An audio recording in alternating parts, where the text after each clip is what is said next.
Hey guys, welcome to RedSunStories.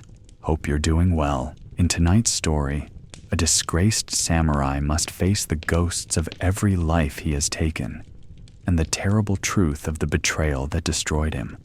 So before you get comfortable, please take a moment to like the video and subscribe if you enjoy what I do here. Let me know in the comments what time it is for you. I would love to connect with you guys.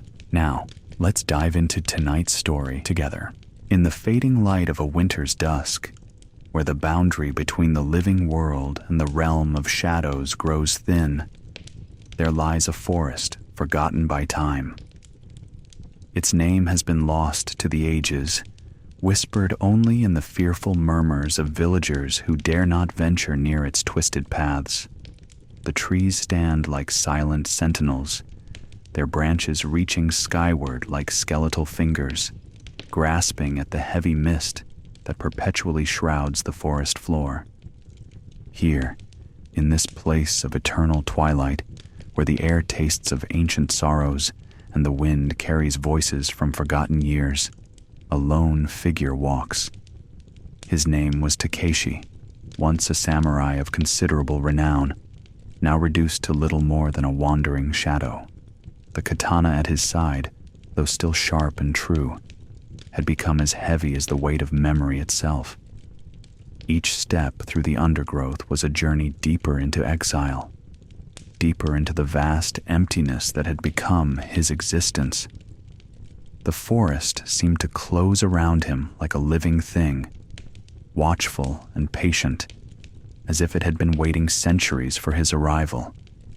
The path beneath his feet was barely visible, overgrown with creeping vines and carpeted with fallen leaves that had accumulated over countless seasons.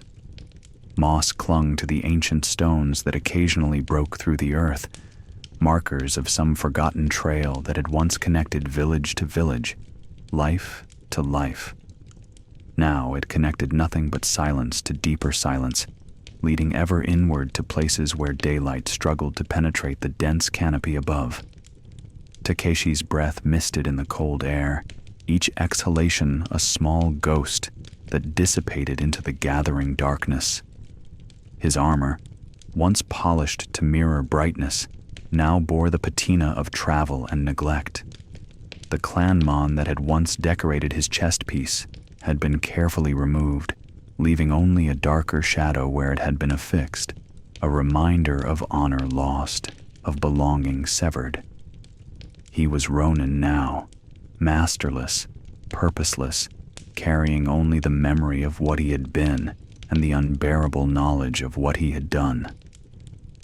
The forest seemed to respond to his presence with subtle shifts in the quality of its silence. A branch would creak somewhere in the distance, though no wind stirred the air.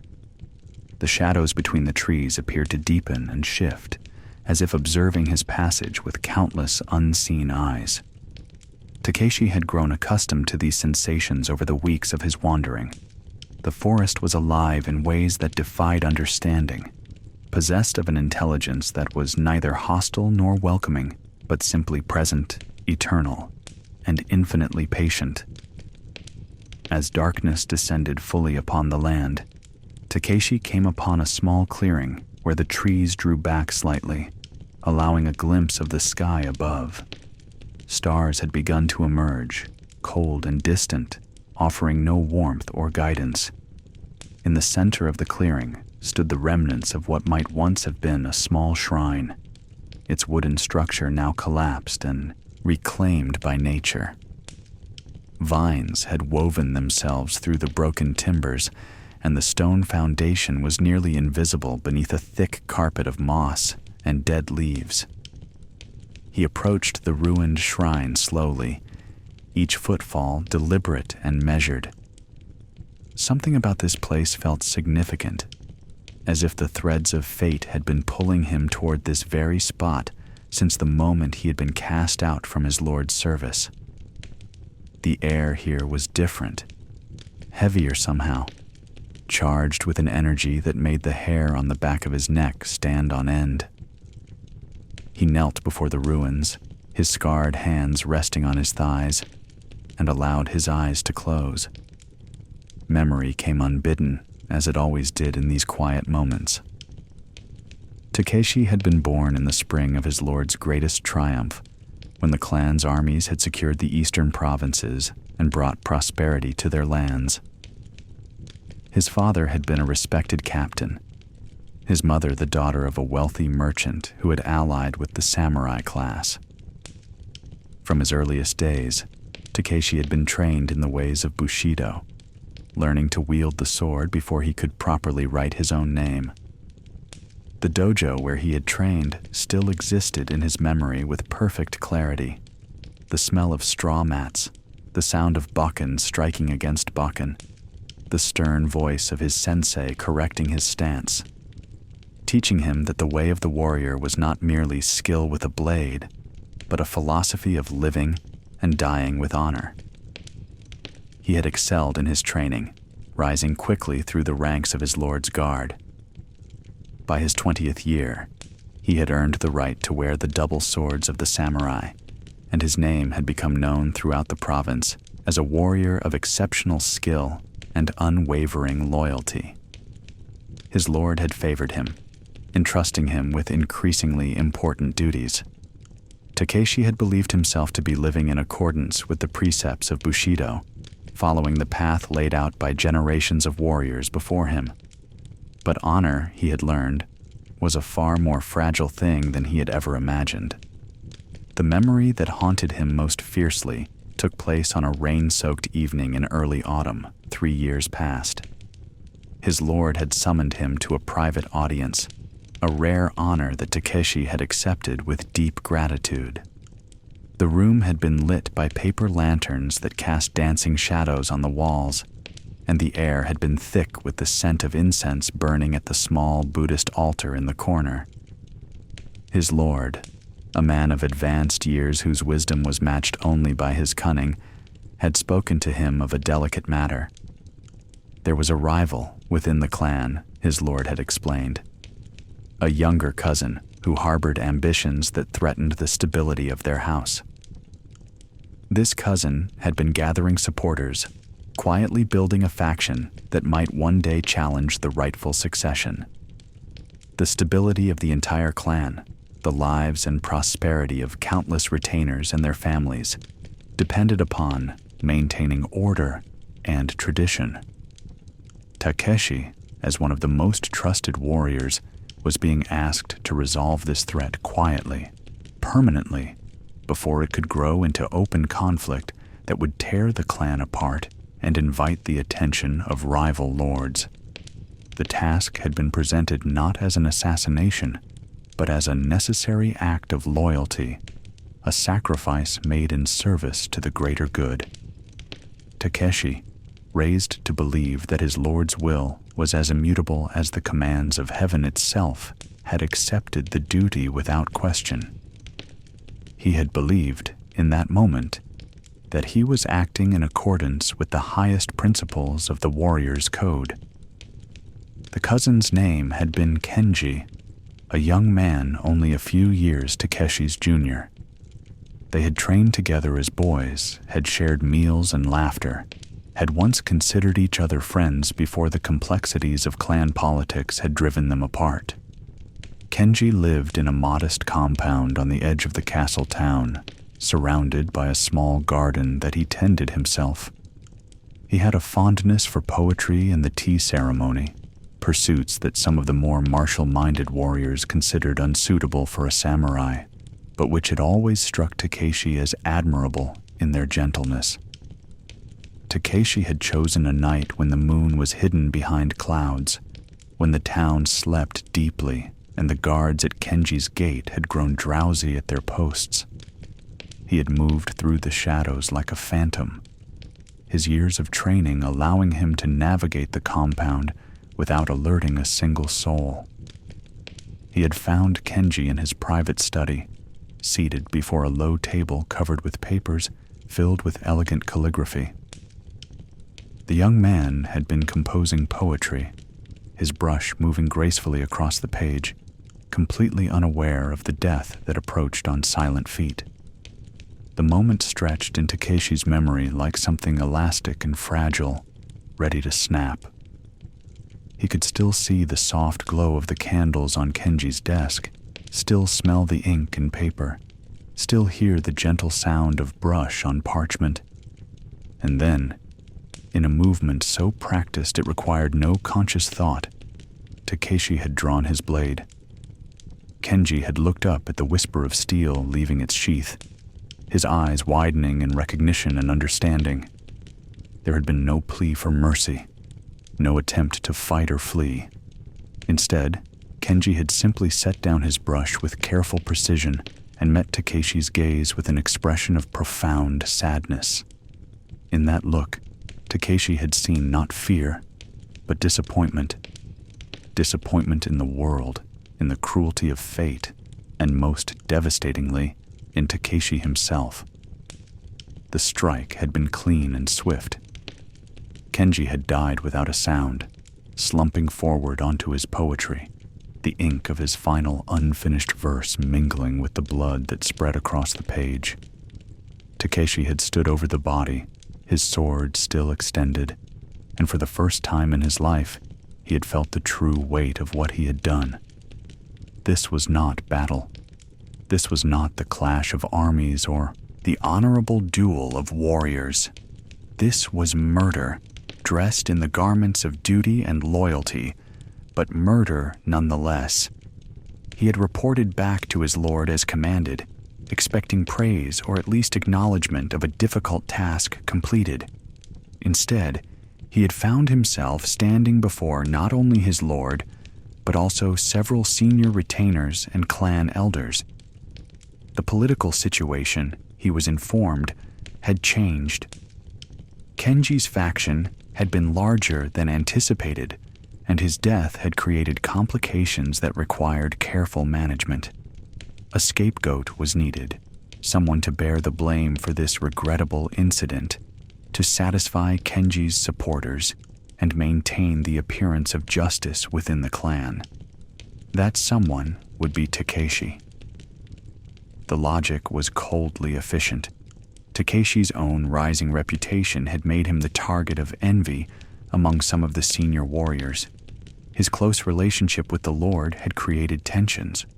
By sacrificing Takeshi, the Lord could eliminate multiple problems at once, satisfying those who demanded justice for Kenji, removing a source of political friction within his own guard, and demonstrating his commitment to fairness by punishing even a favored warrior. It was, in its own ruthless way, a masterstroke of political maneuvering. Takeshi had been given a choice. He could commit seppuku, restoring some measure of honor to his name and allowing his family to keep their property and status. Or he could accept permanent banishment, living on as Ronin, stripped of name and station, forbidden from ever returning to the clan's territories or taking service with any allied house. Either way, his life as he had known it was over. He had chosen banishment. Even now, kneeling before the ruined shrine in this forgotten forest, Takeshi could not fully explain why he had made that choice. Perhaps it was simple cowardice, a fear of death that he had never acknowledged during his years as a warrior. Perhaps it was a stubborn refusal to grant his lord the satisfaction of seeing him perform the ritual suicide that would tie up all loose ends so neatly. Or perhaps, in some deep part of his soul, he had hoped that by living on, he might find some way to atone for what he had done, some path back toward the honor he had lost. Instead, he had found only this forest, and the ghosts that dwelled within it.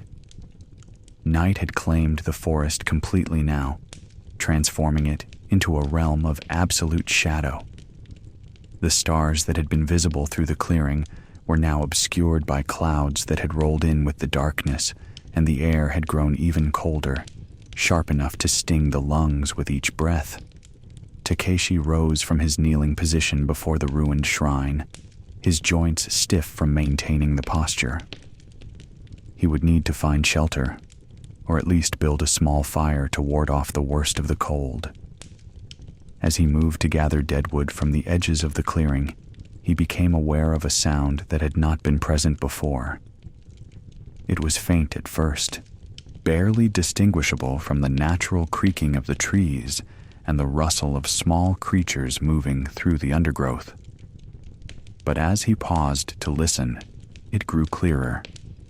A voice, or perhaps many voices, carried on the wind from somewhere deeper within the forest. The words were indistinct, more like the memory of speech than actual language, rising and falling in a cadence that suggested conversation or perhaps lamentation. Takeshi's hand moved instinctively to the hilt of his katana, though he did not draw the blade. Whatever made those sounds was not approaching. The voices seemed to emanate from a fixed location somewhere to the north, beyond the trees that ringed the clearing. He should have felt fear. Any rational person would have retreated, would have fled from this place of shadows and strange sounds. But Takeshi found within himself only a hollow curiosity, a sense that the forest had been leading him toward something all along, and that these voices were simply the next step on a journey whose destination remained unknown. Abandoning his plan to build a fire, he gathered his meager belongings, a worn traveling pack containing little more than a change of clothes and a small bag of rice, and moved toward the source of the voices.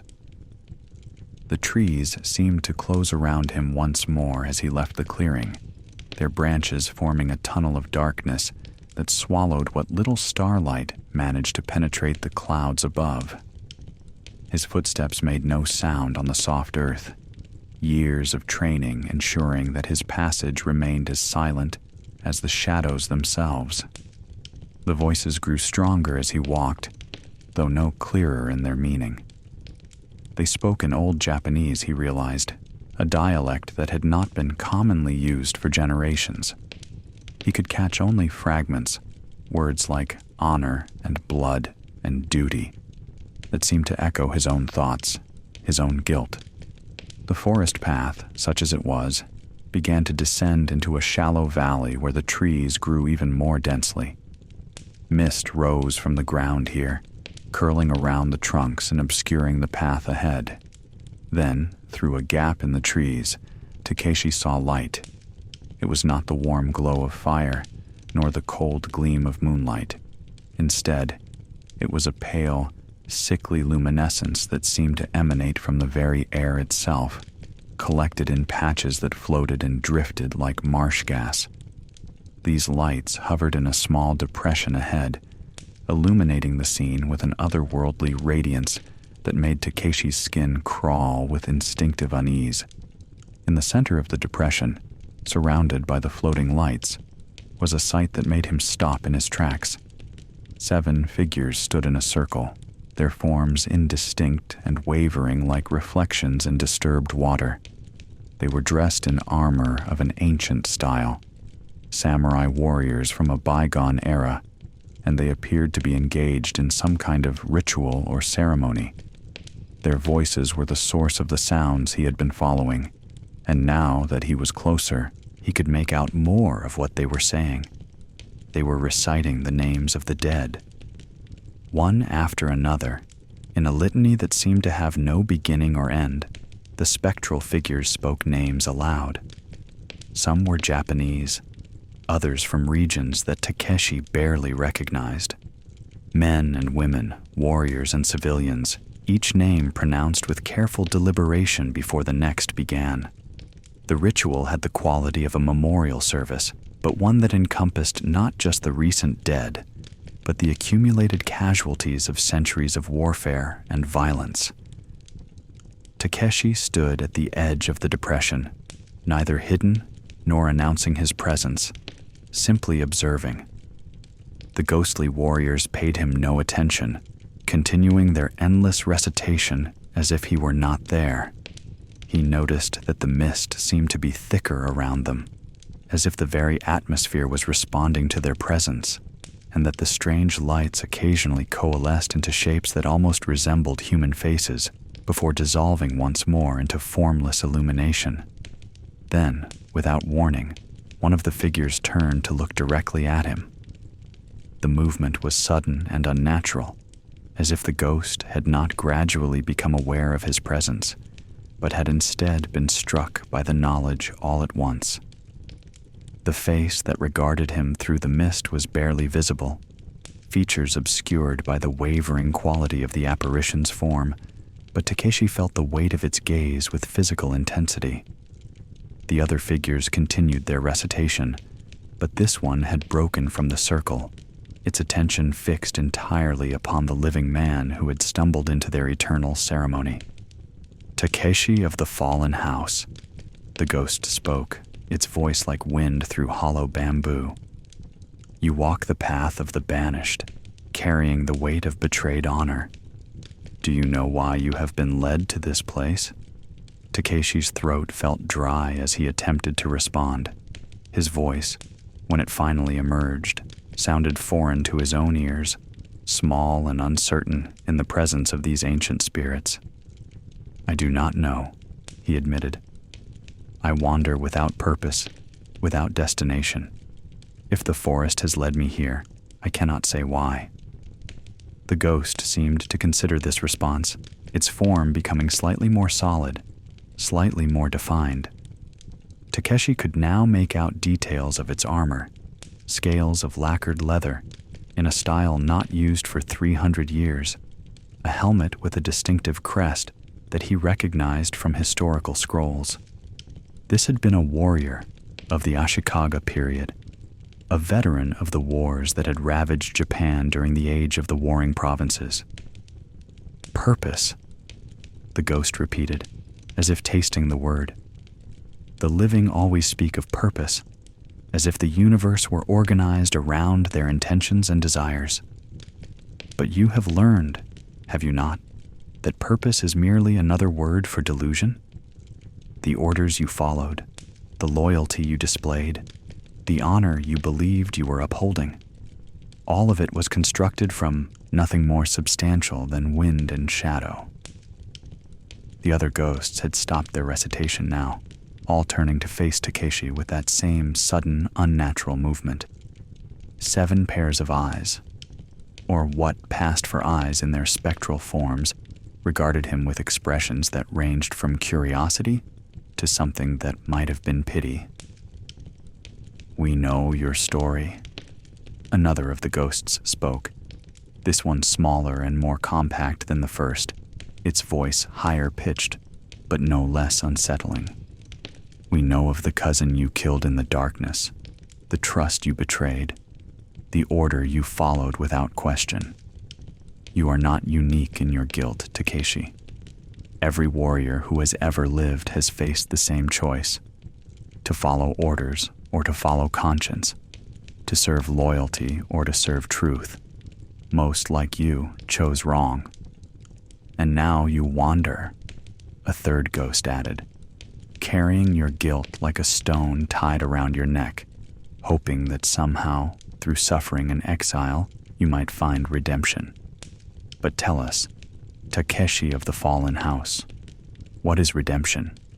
Can the dead be brought back to life? Can actions be unmade? Can honor, once lost, ever truly be restored?" These questions hung in the air between them, as substantial as the mist that swirled around the depression. Takeshi found he had no answers, no clever responses or philosophical arguments. He could only stand before these spirits and acknowledge the truth of what they were saying. "I do not know," he said again, the words an admission of defeat. "I do not know if redemption is possible. I know only that I cannot stop walking, cannot stop searching, because to accept that my actions were irredeemable would be to accept that I am beyond salvation. And if that is true, then I should have chosen death when it was offered to me." The first ghost, the one who had spoken initially, moved closer to the edge of the depression. Its form seemed to stabilize as it approached, becoming almost solid enough to touch.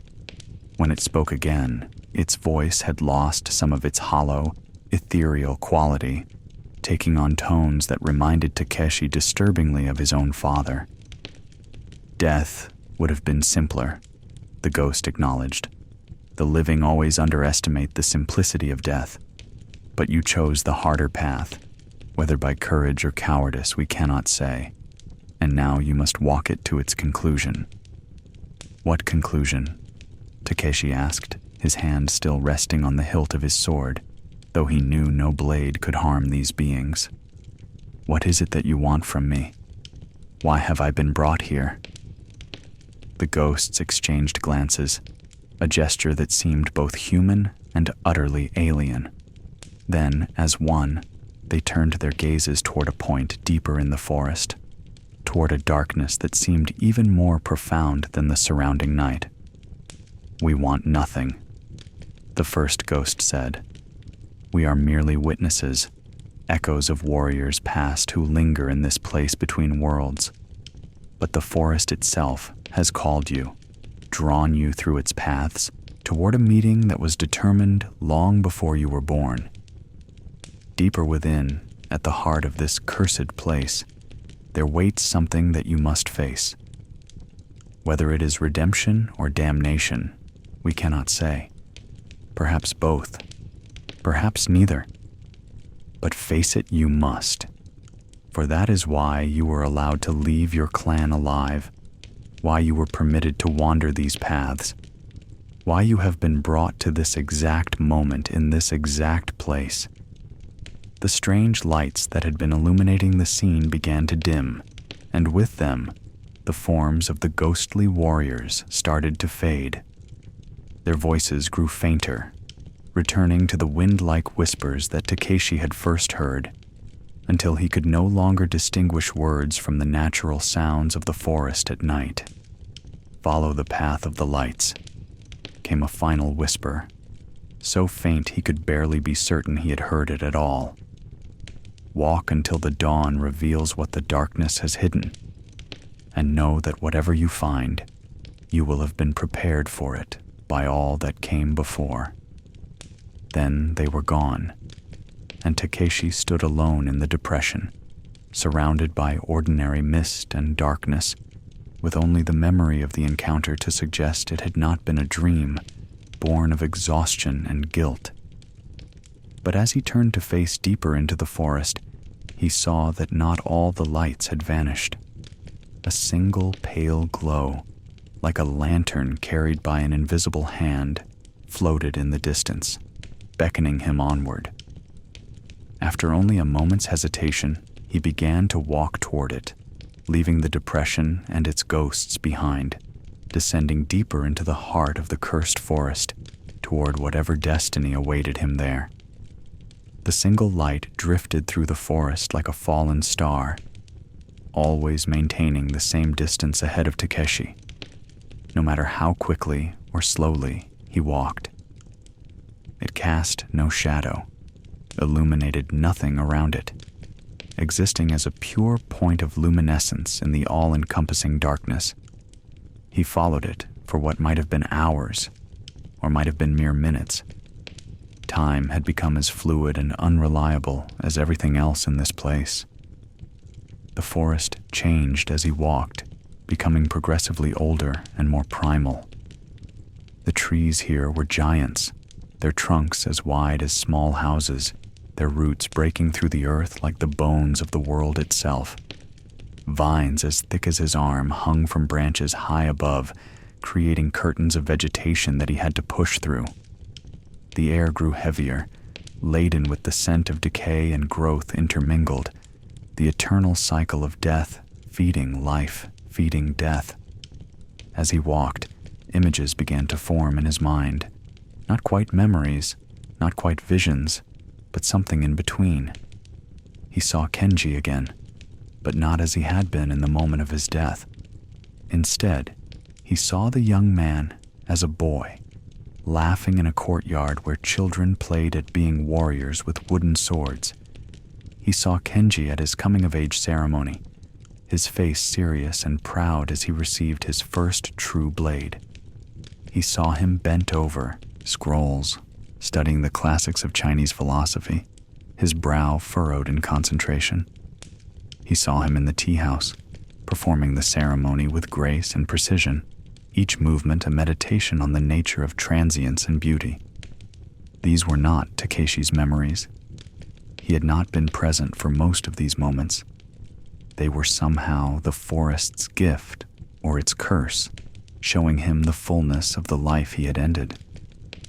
With each vision came a deeper understanding of what had been lost, not just a political rival or a potential threat, but a complete human being with dreams and fears, hopes and disappointments, all the complex interior landscape that made a person real. The visions expanded beyond Kenji. Takeshi saw the faces of men he had killed in battle, soldiers and samurai who had fallen before his blade during his years of service. He had never thought of them as individuals before, had seen them only as enemies, obstacles to be overcome in service to his lord. But now he saw them as people. A young man who had been conscripted from a rice paddy and had never wanted to be a warrior. An older soldier who had fought to protect his family. A samurai who had believed with his whole heart in the righteousness of his cause, just as Takeshi had believed in his own. The light ahead of him pulsed brighter with each vision, as if feeding on the revelations that were breaking over Takeshi like waves against a shore. He stumbled, nearly falling, his legs weak beneath him from the cumulative weight of these phantom memories. His chest felt tight, each breath an effort, as if the very air had become thick with the sorrow and regret of countless lives cut short. "Stop," he whispered, though he did not know if he was speaking to the forest, the light, or himself. "Please stop." But the visions did not stop. They intensified, coming faster now, a cascade of faces and moments. He saw the families left behind by the men he had killed, widows and children, parents who outlived their sons, siblings who would never see their brothers again. He saw the ripples that spread out from each death, the waves of grief and loss that touched countless lives.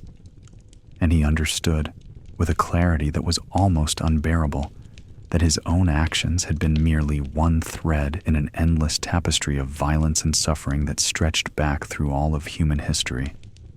The light finally stopped at the base of an enormous tree, the largest Takeshi had yet seen. Its trunk was split partway up, as if by lightning, but the tree still lived, still reached toward the sky with massive branches that spread like a dark canopy over a wide area. At the base of the tree, nestled between two great roots, was an opening, the entrance to what appeared to be a natural hollow within the trunk. The light floated to the entrance and then, as if it had completed its purpose, simply winked out of existence. Takeshi stood in absolute darkness, listening to his own ragged breathing, feeling his heart hammering in his chest. The visions had stopped, but their after-images lingered in his mind, a ghostly gallery of all the death he had caused, all the suffering he had been complicit in creating. His hand shook as he reached for his katana, not to draw it, but simply to steady himself with the familiar weight of its presence. From within the hollow tree came a sound, soft at first, barely audible, but growing steadily louder. It was the sound of weeping, of grief so profound that it transcended words or explanations. It was the sound of every mourner who had ever stood over a grave, every mother who had lost a child, every soul who had been forced to face the finality of death. And it was, somehow, the sound of his own heart breaking. Takeshi moved toward the entrance, no longer guided by the light, but drawn by something deeper, more fundamental. He had to bend to fit through the opening, had to remove his swords to maneuver through the narrow passage. Inside, the hollow was larger than he had expected, a natural chamber within the ancient tree where the wood had rotted away, leaving a space large enough for several people to stand. And in that space, sitting with her back against the inner wall of the tree, was a woman. She was dressed in the simple robes of a peasant, her hair unbound and hanging around her face like a curtain of shadow. Her hands were folded in her lap, and her shoulders shook with the force of her weeping. She did not look up as Takeshi entered, did not acknowledge his presence in any way, simply continued to cry with that same profound, world-ending sorrow. "Who are you?" Takeshi asked, his voice barely above a whisper. The woman's weeping paused, though she still did not raise her head. When she spoke, her voice was rough with tears, but clear enough to be understood. "I am no one," she said. "I am everyone. I am the mother of the young soldier you killed in the spring campaign of your 23rd year. I am the wife of the samurai who fell before you in single combat outside the gates of Minato Castle. I am the sister of Kenji, who died by your hand in the darkness, his final poem unfinished, his life incomplete." As she spoke, her form seemed to shift and change, taking on different features, different ages, different aspects. One moment she appeared young, barely more than a girl. The next she was ancient, bent with years and sorrow. Her form was not fixed, not solid, but rather fluid, encompassing all the grief that Takeshi's actions had created. "I am the sum of the tears that have been shed because of you," she continued, finally raising her head to look at him directly. Her eyes, he saw, were not eyes at all, but dark pools that seemed to contain entire universes of pain.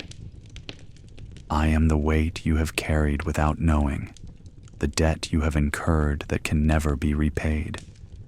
I am the consequence of your choices, the price of your obedience, the truth that you have tried to outrun by wandering these paths." Takeshi felt his legs give way beneath him, dropping to his knees in the hollow tree before this manifestation of collective grief.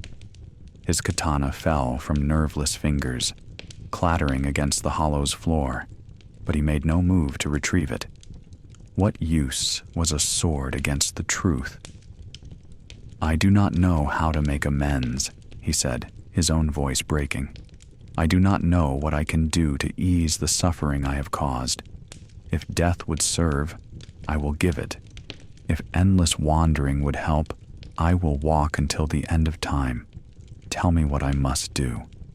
The woman's form stabilized somewhat, settling on an appearance that was neither young nor old, neither beautiful nor plain, but simply present, real, undeniable.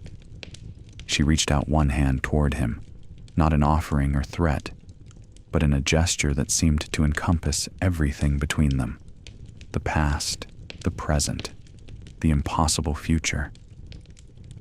"There is nothing you can do to change what has been done," she said, her voice now devoid of tears, simply stating facts as immutable as the laws of nature.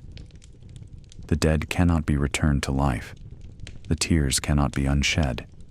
The pain cannot be unmade. This is the fundamental truth that all who cause suffering must eventually face, that actions persist, that consequences are eternal, that the universe does not offer redemption in the way that the guilty hope for." "Then, why am I here?" Takeshi asked, his voice small and lost. "Why have I been brought to this place, shown these visions, made to face you? If there is no redemption, no way to atone, then what is the purpose of any of this?" The woman's expression softened slightly, though her eyes remained as deep and dark as ever. "Understanding," she said simply. "The purpose is understanding. You must understand the full weight of what you have done, not as an abstract concept or a distant guilt, but as a lived reality, as visceral and immediate as your own breath. You must carry this knowledge with you for the rest of your days, not as punishment, but as truth. And from that understanding, perhaps, you might begin to live differently." She rose from her position against the wall, her form becoming more transparent, more ephemeral. The sound of weeping had returned, but now it seemed to come from everywhere at once, from the walls of the hollow tree, from the forest outside, from the very air itself. "Live differently," she repeated, her voice fading like the last echo of a bell. "Not to earn forgiveness, for that is not yours to demand. Not to restore what was lost, for that is impossible. But simply to live differently, to carry the truth with you, to let it shape each choice you make, each step you take, until your final breath." And then she was gone, dissolved into the shadows and the sound of weeping, leaving Takeshi alone in the hollow tree with only the weight of understanding crushing down upon him like an ocean of stone. Takeshi remained kneeling in the hollow tree for hours, or perhaps days. Time had become meaningless in that space where the past, present, and all possible futures seemed to exist simultaneously. The weeping sound had eventually faded, replaced by a silence so profound it had its own weight, its own presence. He had no thoughts, no plans, no sense of what came next. There was only the crushing awareness of what he had done, what he could never undo, and the impossible task that had been set before him: to live differently, to carry the truth without being destroyed by it. Gradually, almost imperceptibly at first, light began to filter through the entrance to the hollow. It was not the strange, ghostly luminescence that had guided him here, but natural daylight, the gray light of early dawn filtering through mist and trees. Takeshi watched it spread across the floor of the hollow, a slow tide of illumination that seemed to represent possibility, or at least continuation. The world was still turning. The sun was still rising. Life persisted, even in the presence of death and guilt and irredeemable loss. Moving stiffly, his joints protesting after their long stillness, Takeshi retrieved his katana from where it had fallen. The blade was unmarred, still perfect in its deadly efficiency, a tool that knew only what it was made to do. He looked at it for a long moment, considering what it represented, the skill he had spent a lifetime developing, the symbol of his station and identity, the instrument of death that had shaped his entire existence. Then, carefully, deliberately, he returned it to its sheath and secured it at his side. He would not discard it. That would be too simple, too much like trying to disavow responsibility for his past. He would carry it, as he would carry everything else, as a reminder of what he had been and what he must never be again. Emerging from the hollow tree was like being born into a new world. The forest that had seemed so dark and menacing through the night now appeared simply old, ancient in a way that transcended judgment or malice. The mist that rose from the ground caught the early morning light, turning golden and beautiful. Birds had begun to sing, their calls echoing through the vast spaces between the trees. Everything was the same, and yet everything had changed, because Takeshi himself had changed, had been broken down and reconstructed from understanding rather than ignorance. He began to walk, not following any path or light, but simply moving through the forest as his feet found their way. His destination, if he had one, remained unknown. But for the first time since his banishment, he was not merely fleeing from what he had left behind. He was walking towards something, even if he could not name what that something might be. The forest began to thin as he walked, the ancient giants giving way to younger trees, then to scattered groves, and finally to the edge of cultivation. He emerged from the tree line to find himself looking down into a valley where morning mist still clung to rice. Paddies and small farmhouses dotted the landscape like scattered stones. It was a scene of such ordinary peace, such simple human existence, that Takeshi felt tears prick at his eyes for the first time in his long ordeal. A path led down the hillside toward the nearest village, well worn by generations of feet. As Takeshi descended, he saw farmers emerging from their homes, preparing for the day's work. They glanced at him with curiosity. A Ronin was not a common sight in these remote regions, but without fear or hostility. He was simply another traveler, another person moving through the world, and they had their own concerns, their own lives to attend to. At the edge of the village, an old woman was tending a small shrine dedicated to Jizo, the bodhisattva who protects travelers and children. She was placing fresh flowers in a vase, her movements slow and careful with age. As Takeshi approached, she looked up, her weathered face breaking into a smile of simple kindness. "Good morning, traveler," she said. "You look as if you have had a difficult journey."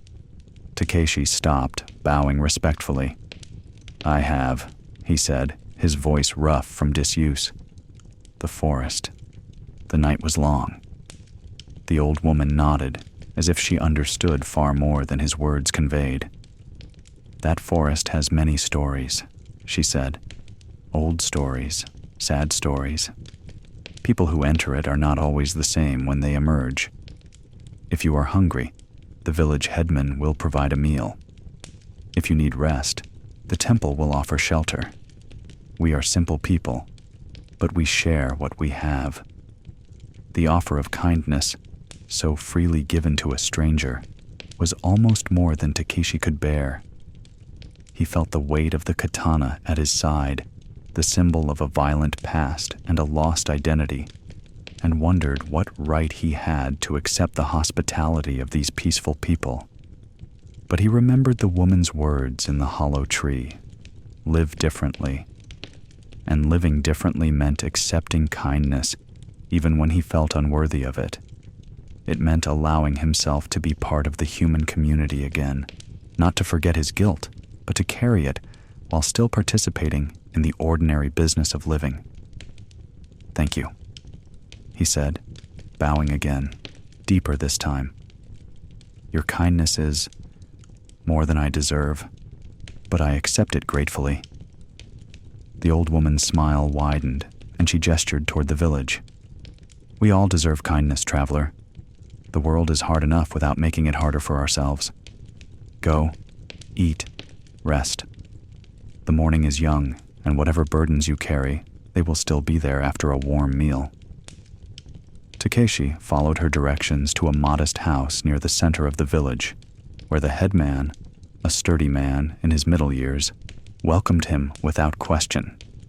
The meal was simple: rice, miso soup, pickled vegetables, and green tea.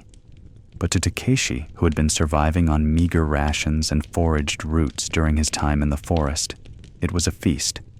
He ate slowly, savoring each bite, aware that every grain of rice represented someone's labor, someone's care, someone's contribution to the continuity of life. As he ate, the headman's young daughter watched him from the doorway with open curiosity. She could not have been more than 7 or 8 years old, her hair tied back with a simple cloth, her face bright with intelligence and youth. She reminded Takeshi of children he had seen in his former life, playing in the castle courtyards, innocent and unburdened by the weight of adult concerns. "Are you a samurai?" the girl asked suddenly, her voice clear and unafraid. Takeshi paused, the chopsticks halfway to his mouth. The question was more complicated than the child could possibly understand.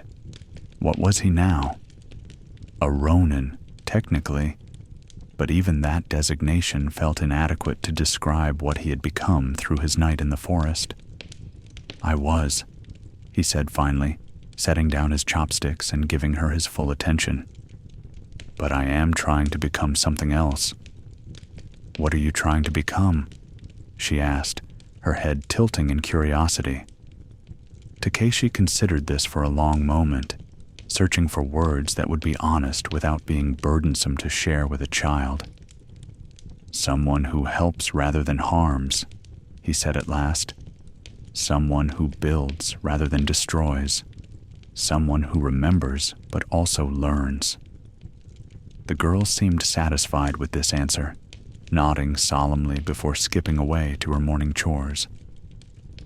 But her simple question lingered in Takeshi's mind, reverberating with unexpected power. What was he trying to become? Until now, his wandering had been aimless, driven by nothing more than the need to escape what he had been. But perhaps there could be purpose in his exile after all, not redemption, which remained forever out of reach, but something simpler and yet more profound, a different way of being in the world. Takeshi remained in the village for 3 days. He helped repair the roof of the headman's barn, the physical labor both exhausting and strangely meditative. He carried water from the well for elderly residents who struggled with the task. He sat with the village children and told them stories, not of war and combat, but of the natural world, of the mountains he had crossed and the rivers he had forded, of the simple beauty that existed alongside suffering. On the 3rd evening, as he sat outside the small temple at the edge of the village, the monk who tended it approached him. The monk was younger than Takeshi had expected, perhaps only in his 30s, with intelligent eyes that seemed to see more than most. "You are not the first to emerge from that forest changed," the monk said, settling himself beside Takeshi on the temple steps. "There is something in those depths that strips away illusions, that forces confrontation with what is real and true. Those who enter with open hearts sometimes find understanding. Those who enter with closed hearts often never emerge at all." "And what have I found?" Takeshi asked, genuinely curious to hear an outside perspective. The monk was quiet for a moment, watching the last light of day paint the sky in shades of orange and purple. "I think you have found the difference between knowing and understanding," he said finally. "Many people know that their actions have consequences. They know intellectually that causing harm creates suffering. But you understand it now, in your bones, in your blood, in the very fabric of your being. That understanding is a gift, even though it feels like a curse." "A gift," Takeshi repeated, tasting the bitterness of the word. "It feels more like a wound that will never heal." "Perhaps," the monk acknowledged, "but wounds can be transformed. Not healed exactly, but transformed into something that serves rather than hinders. A scar that reminds you to be careful. A pain that teaches you compassion. A memory that guides you toward different choices." They sat in silence as darkness fell over the village, lanterns being lit in windows one by one, creating small pools of warmth against the encroaching night. Finally, the monk spoke again. "Where will you go from here?" Takeshi had been considering this question since his emergence from the forest. To return to his former clan's territory would mean death. His banishment had been absolute. To seek service with another lord would be to repeat the patterns that had led to his downfall. But to simply wander forever seemed equally hollow, a way of avoiding life rather than engaging with it. "North," he said, the decision crystallizing even as he spoke it. "There are villages in the northern mountains that are too remote, too poor to attract the attention of great lords, places where bandits prey on travelers, where harsh winters take lives, where help is needed. I cannot undo what I have done, but perhaps I can prevent some future harm. Perhaps I can use the skills I have, the skills that were once used for killing, for protection instead." The monk nodded slowly, a small smile playing at the corners of his mouth. "A warrior's skills put to a gardener's purpose," he said. "I think that is a good path, Takeshi-san. Not an easy one, but a good one." The use of his name, spoken with respect despite everything, brought a lump to Takeshi's throat. He had not expected to hear his name again, had begun to think of himself as simply the banished one or the guilty one. But here was this monk, this man who understood at least something of his story, treating him as a person rather than a cautionary tale. "Thank you," Takeshi said, and meant it with every fiber of his being.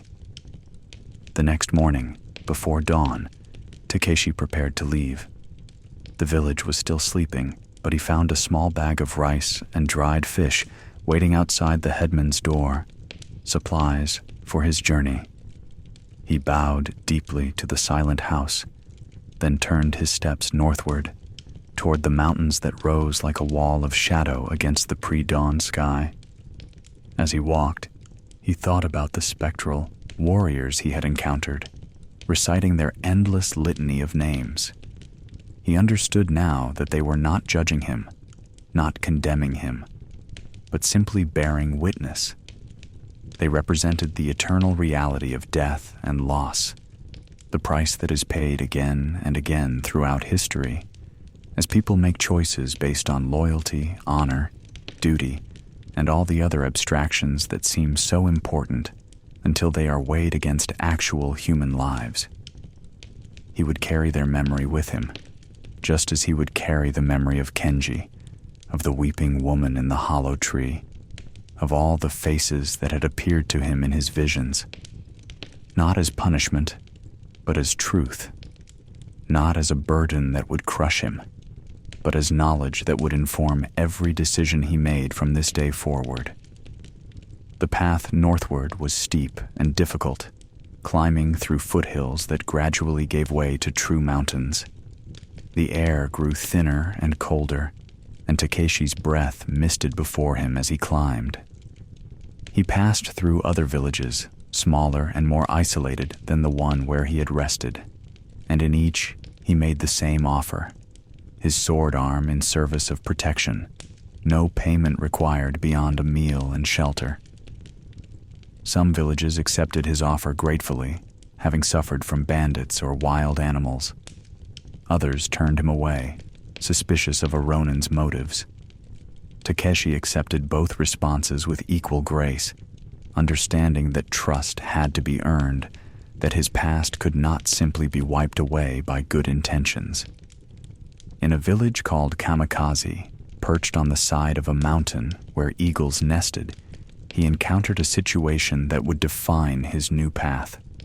A group of bandits had been terrorizing the residents, stealing food stores that the villagers desperately needed for the coming winter. The village had no warriors of its own, only farmers and craftspeople who were skilled in their trades but helpless against armed violence. Takeshi positioned himself at the narrow pass that provided the only easy access to the village and waited. When the bandits came, 5 of them, rough men armed with assorted weapons, he stood to block their path. "This village is under my protection," he said, his hand resting on the hilt of his katana. "Turn back." The leader of the bandits, a scarred man with cruel eyes, laughed. "1 Ronin against 5 of us? Your courage is admirable, but your judgment is poor. Step aside, and we'll let you live." Takeshi did not move. He had spent years perfecting the art of combat, had trained under masters who emphasized not just technique but also awareness, strategy, the ability to read an opponent's intentions before they moved. He knew, within moments of observing these men, that he was faster, more skilled, more dangerous than all of them combined. But he also knew something else now, something he had learned in the forest. Every life had value. Every death created ripples of suffering. Even these bandits, these men who preyed on the weak, were human beings with stories that had led them to this moment, with families somewhere who might mourn them. "I ask you one more time," Takeshi said, his voice calm but firm. "Turn back. Find a different path. The life you are living leads only to death, yours or others. But it is not too late to choose differently." Something in his tone, or perhaps in his stillness, made the bandits hesitate. They could sense the danger he represented, the coiled violence that was held in check by nothing but his will. The leader's hand twitched toward his weapon, but he did not draw it. "What do you care about some mountain village?" one of the other bandits asked. "You're Ronin. You're like us, outside the law, outside the system. Why stand against us?" "Because I was like you," Takeshi said quietly. "I followed orders without questioning.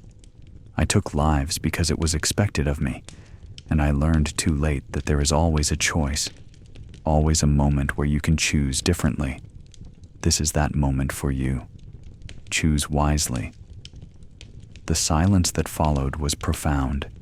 The wind whistled through the pass, carrying with it the scent of pine and snow. The bandits exchanged glances, uncertainty clear in their expressions. They had expected a fight, had been prepared for violence, but this Ronin's calm certainty had thrown them off balance. Finally, after what felt like an eternity, the leader spat to the side and gestured for his men to follow. "This isn't worth it," he muttered. "There are easier targets." As they turned to leave, Takeshi called out, "If you want food, if you are truly hungry, go to the village in the valley 2 days south of here. Tell them Takeshi sent you. They will give you work and meals in exchange for honest labor. The choice is yours." The bandits did not respond, simply melting back down the trail and disappearing around a bend. Takeshi remained at the pass for several more hours, ensuring they did not circle back, before finally returning to the village to inform them that the threat had passed.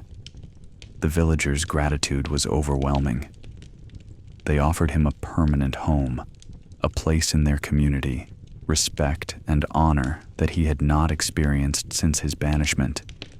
But Takeshi knew he could not stay. His path lay in movement, in being present where he was needed, in using his skills to protect rather than to kill, and then moving on before he became too comfortable, too settled, too certain of his own righteousness. Years passed. Seasons turned. Takeshi's hair began to show streaks of gray, and lines deepened around his eyes from squinting at distant horizons and into the bright snow of mountain winters. He moved through the northern provinces like a ghost, appearing where violence threatened and disappearing once peace was restored.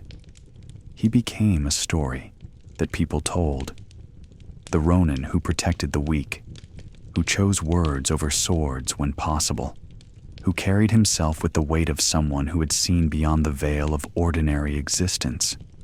He never forgot the forest, the ghosts, the weeping woman in the hollow tree. Their lessons had become part of him, as fundamental as breath or heartbeat. Every person he encountered, he saw not just as they appeared, but as the center of a web of relationships, loved ones, dreams, and potential futures. Every act of violence he prevented represented not just immediate protection, but the preservation of all those radiating possibilities. He saved villages from bandits, yes, but also from floods, by helping to rebuild broken dikes. He protected travelers from wild animals, but also from the cold, by showing them how to build proper shelters. He taught young people how to defend themselves, but always emphasized awareness and avoidance over combat. He listened to the old, carried burdens for the weak, played with children, and sat in silence with those who grieved. In his travels, he occasionally heard news from the clan he had once served. His former lord had died, succeeded by his son. The political situation he had been caught up in had resolved itself over time, though not without its share of additional suffering and death. Kenji's poetry had been published posthumously and had become moderately famous, studied by scholars who appreciated the elegance of his verse. The irony was not lost on Takeshi. The man whose life he had cut short had achieved a form of immortality through his art, while Takeshi himself had become a nameless wanderer, known only by reputation rather than identity. One autumn, perhaps 10 years after his emergence from the cursed forest, Takeshi found himself drawn back toward the south, toward the region where it all began.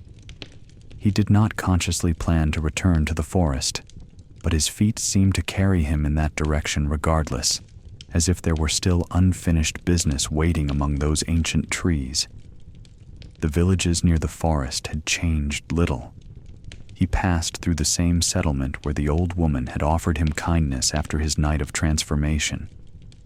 She was gone now, he learned, but her children and grandchildren remained, and they showed him the same hospitality she had extended.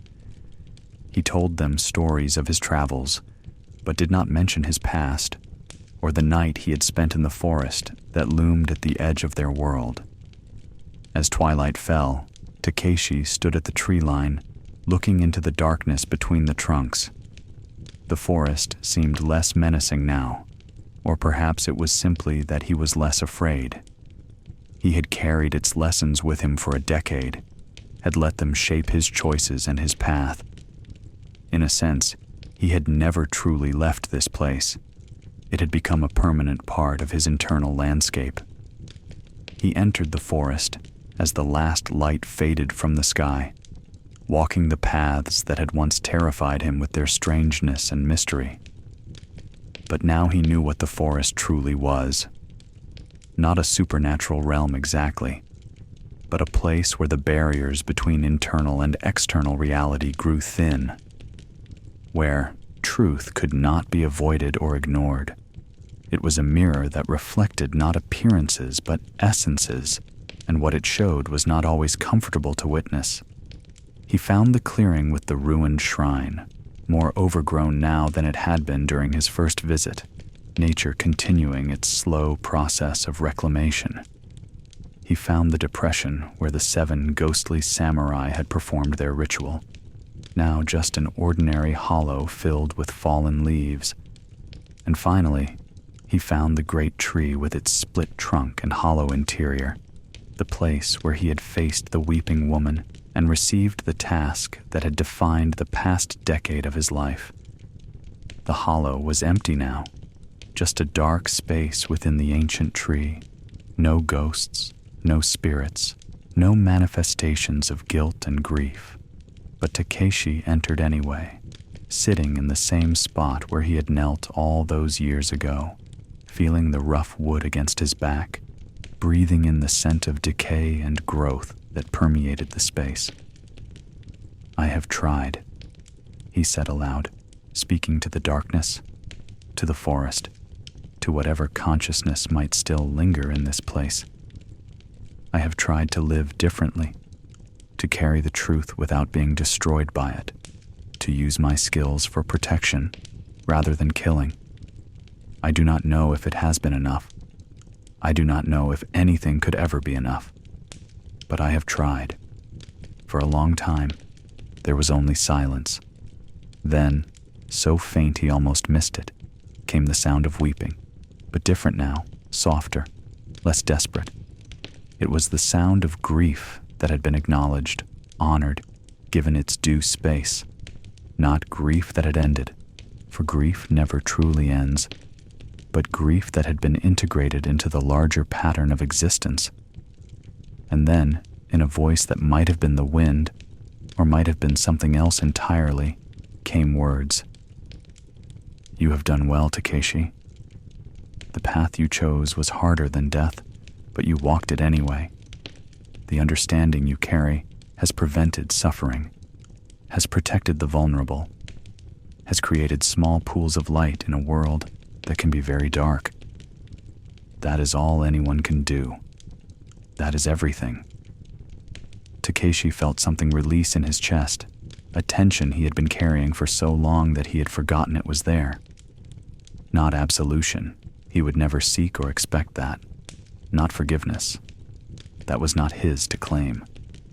But acknowledgement that he had honored the task given to him, that he had transformed his wound into service, his guilt into awareness, his shame into purposeful action. He spent that night in the hollow tree, sleeping deeply and dreamlessly for the first time in years. When he woke, dawn was filtering through the entrance, golden and pure. He emerged from the tree to find the forest bathed in morning light, beautiful in its ancient patience, its timeless witness to all the dramas of human existence. As he prepared to leave, he heard birds singing in the branches above, their calls bright and clear. A deer stepped into the clearing, regarded him with dark, gentle eyes, then bounded away into the undergrowth. The forest was simply a forest again, returning to its natural state, now that it had fulfilled whatever purpose it served in his transformation. Takeshi walked out of the forest and back toward the village, where he would rest for a few days before continuing his journey northward. But he knew he would return here periodically, not out of obligation or fear, but as a pilgrimage, a way of remembering where his true path had begun. The forest would always be here, waiting, offering its harsh mercy to those who needed it. The years continued to pass. Takeshi's hair turned fully white. His movements, while still precise and skilled, slowed with age. The mountains that had once been easy to traverse now required more effort, more rest, more careful pacing. But he continued his wandering, unable or unwilling to stop, driven by a purpose that had become as natural as breathing. He took on students occasionally, young people who wanted to learn sword work or the way of the warrior. But he taught them differently than he had been taught, emphasizing compassion alongside strength, wisdom alongside skill, the importance of questioning orders alongside the value of discipline. Some became warriors, others returned to their farms and trades, but all carried with them a different understanding of what it meant to be strong. In a small mountain village where winter winds howled through the passes and snow could trap residents for months at a time, Takeshi finally found a reason to stop wandering. There was a small shrine there, neglected and in need of a caretaker. The village elder, an old woman who reminded him powerfully of the one who had first shown him kindness, offered him the position. "You have walked long enough, I think," she said, her eyes sharp despite her years. "The mountains will still be here if you want to climb them. The villages will still need protection if you want to provide it. But perhaps it is time to let others do some of the walking while you tend the sacred fires here." Takeshi accepted. He spent his final years maintaining the shrine, sweeping its steps, tending its small garden, offering prayers for the dead and the living alike. Travelers still came to him occasionally, seeking his sword arm or his counsel, and he provided what help he could. But mostly, he sat in quiet contemplation, remembering all those he had wronged and all those he had helped, understanding that both were part of the same tapestry, neither canceling out the other but existing together in the complex reality of a human life. On a winter evening, as snow fell soft and silent over the mountains, Takeshi sat before the shrine and felt his strength finally beginning to fail. His breath came harder, his heartbeat irregular. He recognized the approach of death, welcomed it not as an end to suffering, but as the natural conclusion of a journey that had been longer and stranger than he could have ever imagined in his youth. As his vision began to dim, he saw figures emerging from the falling snow, the 7 samurai from the forest, still reciting their litany of names. The weeping woman, her tears now mixed with something that might have been peace, and Kenji, whole and unblemished, his face serene, carrying the unfinished poem that had been stained with his blood. "It is time," Kenji said, his voice gentle and free of accusation. "You have carried your burden well. You have lived differently.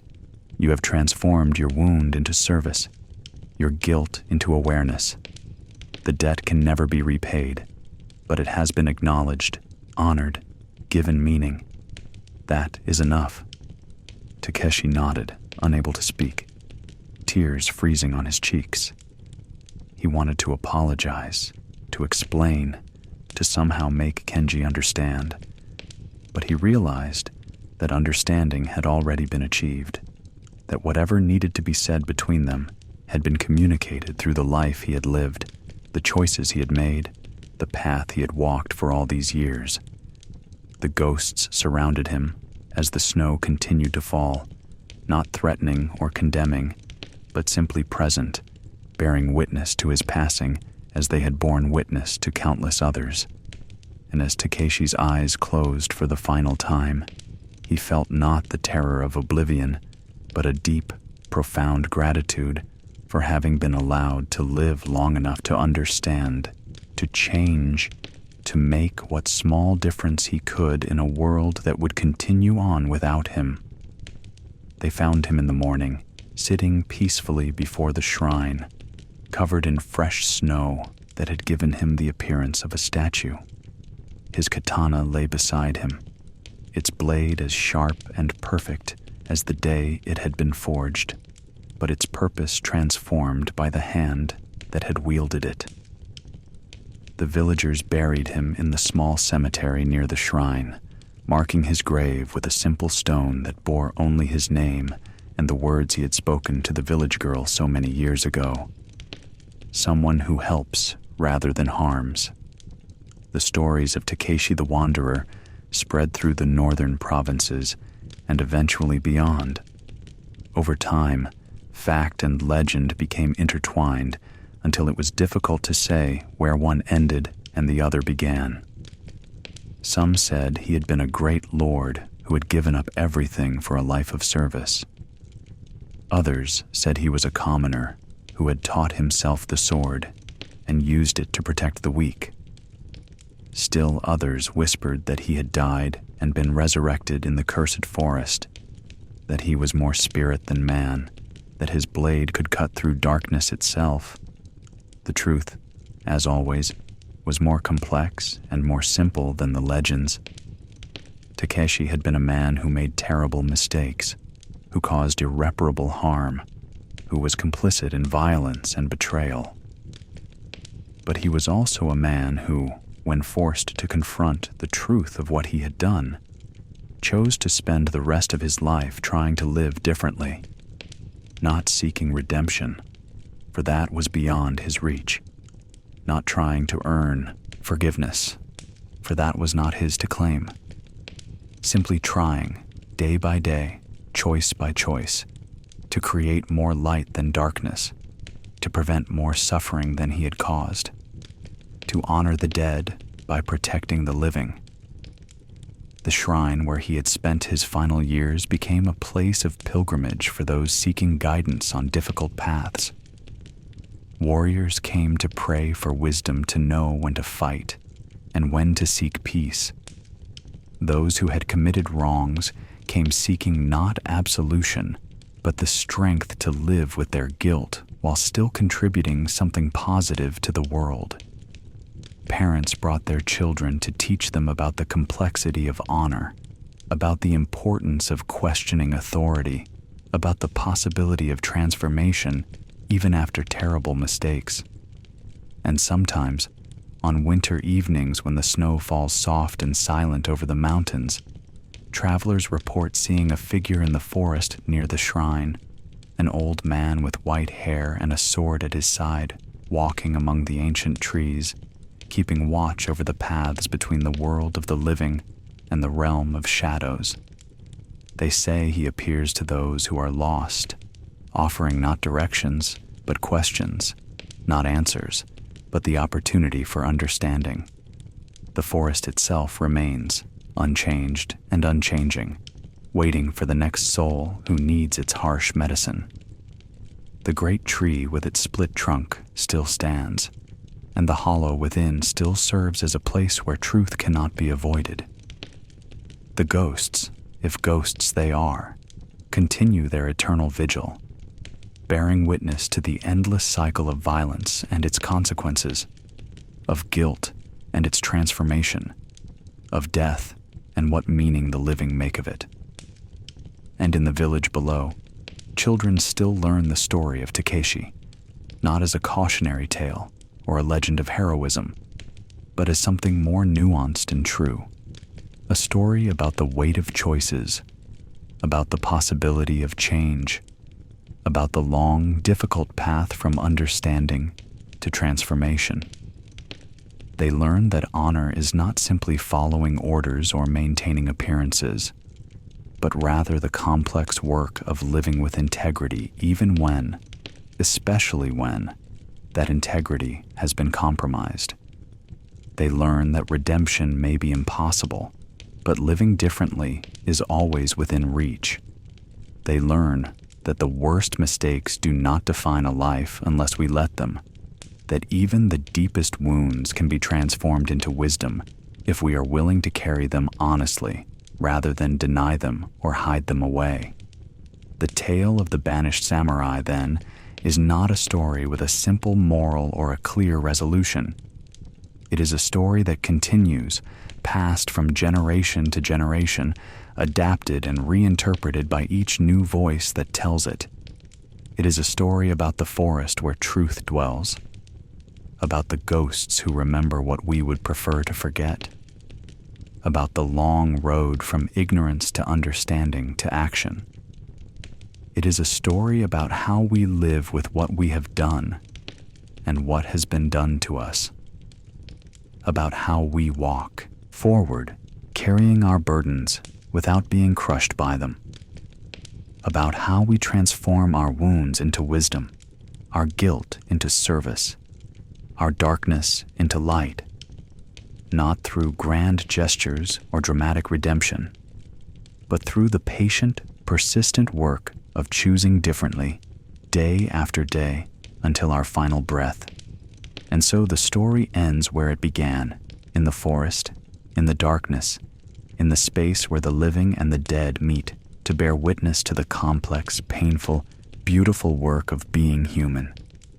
The trees stand as they have always stood. The mist rises as it has always risen. The path winds on through shadow and light, and somewhere, always, there is a wanderer choosing to walk it one step at a time toward understanding.